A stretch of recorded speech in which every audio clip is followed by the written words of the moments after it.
1952 সালে রক্ত দিয়েছি, 1954 সালে নির্বাচনে জয়লাভ করেও আমরা গদিতে বসতে পারি নাই। 1958 সালে আইয়ুব খান মার্শাল ল জারি করে 10 বছর পর্যন্ত আমাদের গোলাম করে রেখেছে। 1967 সালে 6 দফার আন্দোলনে 7 জুনে আমার ছেলেদের গুলি করে হত্যা করা হয়েছে।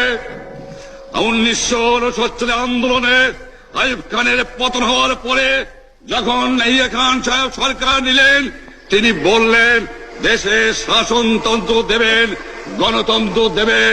আমরা মেনে নিলাম। আমরা পাকিস্তানের সংখ্যাগুরু, আমরা বাঙালিরা যখনই ক্ষমতায় যাওয়ার চেষ্টা করেছি, যখনই এদেশের মালিক হবার চেষ্টা করেছি, তখনই তারা আমাদের উপর ঝাঁপিয়ে পড়েছেন। তারা আমাদের ভাই। আমি বলেছি তাদের কাছে এই কথা যে আপনারা কেন আপনার ভাইয়ের বুকে গুলি মারবেন? আপনাদের রাখা হয়েছে যদি বহিঃশত্রু আক্রমণ করে তার থেকে দেশটাকে রক্ষা করার জন্য। অনুরোধ করছি, আপনারা আমাদের ভাই, আপনারা দেশকে একেবারে জাহান্নামে ধ্বংস করে দিয়েন না।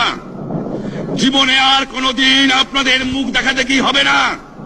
যদিও আমরা শান্তিপূর্ণভাবে আমাদের ফয়সালা করতে পারি, তাহলে অন্তপক্ষে ভাই ভাই